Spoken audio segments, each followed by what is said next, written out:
কিছুদিনের মধ্যে কুতুবউদ্দিনের মৃত্যু হয়ে গেল।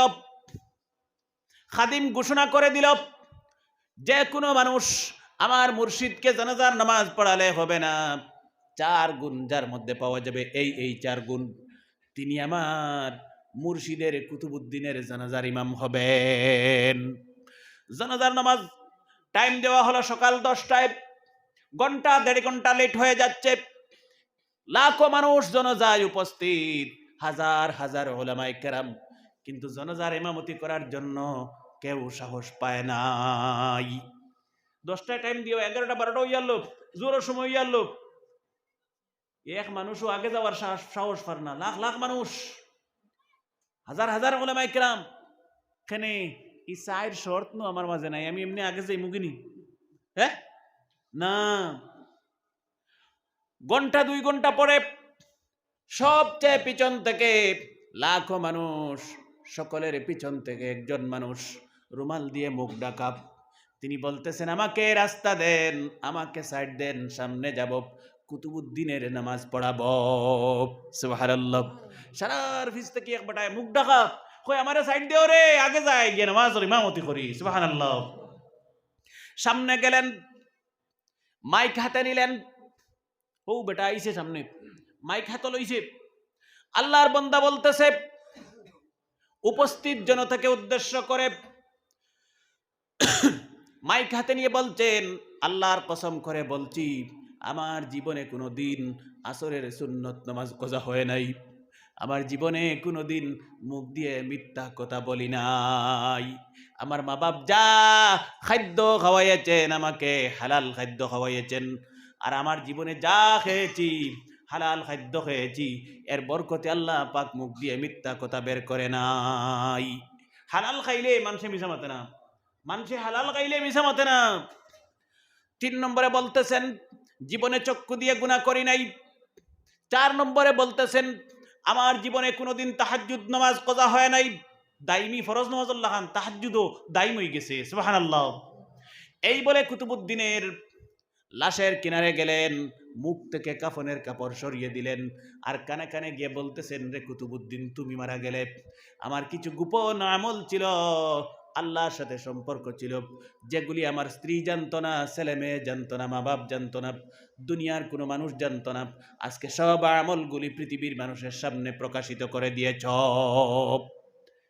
এই কুতুবউদ্দিন, তুমি তো মরে গেছো, আমার কিছু লুকাইল সম্পর্ক আসলো আমার আল্লাহর লগে, আমল আসলো, আমার বউয়ে জানতো না, ফুয়া জানতো না, মা বাবাই জানতো না, ফুড়িয়ে জানতো না, দুনিয়ার মানুষে জানতো না, ওখানে বেটা সব ময়দানে বাকরি দিয়া মরি গেছো তুই।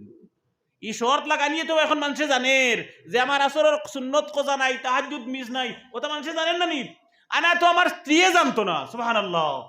আমল হইতো লুকাই লুকাইয়া, সেও দেখতো না। আমরা তো মানুষ দেখাইয়া করি, মানুষ দেখাইয়া করার নামও শিরিক। ইন্না ইয়াসির আর রিয়া আশিরকুন, এটা এক ধরনের রিয়া, আর রিয়া হইলে এক ধরনের শিরিক। আমল যেটা কর্ম লুকাইয়া কর্ম, তসবি মারমু লুকাইয়া কর্ম, আমার তসবি ইচ্ছা কেউ দেখতো না, কুলাকুলি মাত দেড়াত লম্বা তসবি লটকাইয়া আটিতরা আর গুটি খালি আটাইতরা, ও আল্লাহ আল্লাহ কর্নেওয়ালা, তাই মানুষ দেখাইয়া করতে কি যা কর্ম লুকাইয়া কর্ম, আমার বউয়ে জানতো না আমল করলে, ওগুর নাম আল্লাহ আল্লাহ। কি কইছিল বলে 5 দিন 6 দিন ইয়ে আসছে, ফজরের নামাজ গিয়ে আসছি, উড়ে দিছে, আয় আবু কিচ্ছু আয় নাকি, বার সার মনে ওহি ওহি আইতো। আমরার অবস্থা হলা, জানাজার নামাজ কমপ্লিট হয়ে গেল। জানাজার বাদে আমরা কিতা করি, মইয়িত লিয়া কবরস্থানে যাই, এক গিয়েও মইয়িতর করার ধরুন না কেনে বলে, আগে কি গিয়ে পড়াইছে ওগু দেখিলা, ই ফির ইগু খিগু, ওগু থেকে বড় ফিরতো এখন, যেন মারা গেছেন এই তুই দেশর ডাট ফির, এই ডাট ফির থাকি যে জানাজার নামাজ পড়াইছে আরো বড় ফির নানি, এনরে আগে দেখিরা এই বাদে নিমু, সব মারু উবাস। আল্লাহর বান্দা মুখ থেকে রুমাল সরালেন, কাপড় সরালেন, মানুষ দেখতে পেলেন তিনি আর কেউ না, এই হিন্দুস্তানের ভারতের মুসলমান বাদশাহ শামসুদ্দিন ইলতুৎমিশ। সুবহানাল্লাহ। হিন্দুস্তানের বাদশাহ, ও দেশের বাদশাহ, এক দেশের বাদশাহ প্রাইম মিনিস্টারের সমান, আরো বেশ পাওয়ার। এক দেশের বাদশাহ হইয়া যদি জীবনে আসরের সুন্নত কজা নাই, তাহাজ্জুদ কজা নাই, মিছা নাই, জীবনে চোখদি গুণা নাই, তুমি আর আমি আল্লাহ ড্রাইভারিত গেছলাম, খেত গেছলাম, গরিব আসলাম, রুজিত গেছলাম, গিয়া নমাজ পড়তে পারছি না, আল্লাহ মাফ দিবানি? হ্যাঁ না। যুবক ভাইয়েরা, মুসলমানের খলিফা হারুন রশিদ দেশের বাদশা ছিলেন, খলিফা ছিলেন। প্রতিদিন 5 ওয়াক্তের নামাজ মসজিদে গিয়ে জমাতে তাকবীর উলা শহীদ পড়তেন।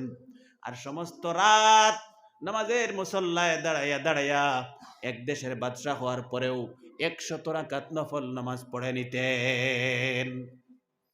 এক দেশের বাদশা খলিফা হারুন রশিদ নামাজের জীবনে এই তাকবীর উলা মিস হইছে না।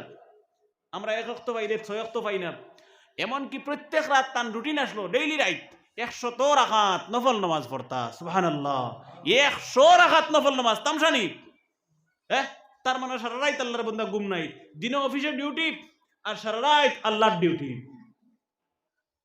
যেমনে ঘুমাইলো আমার ফুয়া জোয়ান ভাই, দিন রাত 9টায় উঠের সকালে 9টায় গফ দেরাইয়া বলে খাইলে রাত ঘুমাইতে পারছি না, বলে আর দেহং গইছে। বলে কয়টায় ঘুমাইছ? বলে 2:30 3টায়। উঠিছ কয়টায়? বলে 10টায়।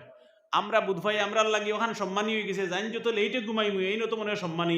অত বড় মুনাফিক গু, অত বড় নাফরমানি গু, যে যেগুল যত লেটে ঘুমাইব ইগু অত বড় মুনাফিক, অত বড় নাফরমান। এশার নামাজের বাদে আর ঘুমাই জিতে আর খাম কাজ না, আর মোবাইল টিপা না, নবীজির সুন্নত। এশার নামাজ শেষ, 4টা উদর বরফ খাও আর পেট সেত্তাং গিয়া ঘুমাও। শেষ রাত ঘুম থেকে উঠো, আল্লাহ আল্লাহ করো।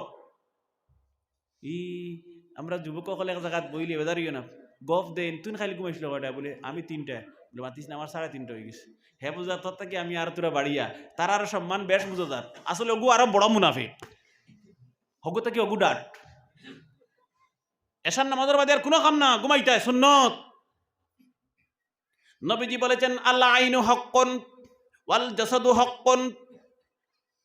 তোমার শরীরের হক আছে, কানের হক আছে, হাতের হক আছে, নাকের হক আছে, মুখের হক আছে, চোখের হক আছে। আদায় করো নবীজির সুন্নত। চৌকর হক কিতা? ঘুমাইতো। চকুর হক কিতা? ঘুমাইতো। খানার হক শুনতো, বালা কথা শুনতো, বাদ না, গান না, গালি না। মুখের হক বালা মাতিতো, বাদ না, বখানা। সব জিনিসের হক আছে, চৌকর হক আছে, ঘুমাইতো। তুমি করে আমি 2:30টায় ঘুমাইছি, এটা করতাম না। আল্লাহ পাকে হেফাজত করক। যেরকম আমি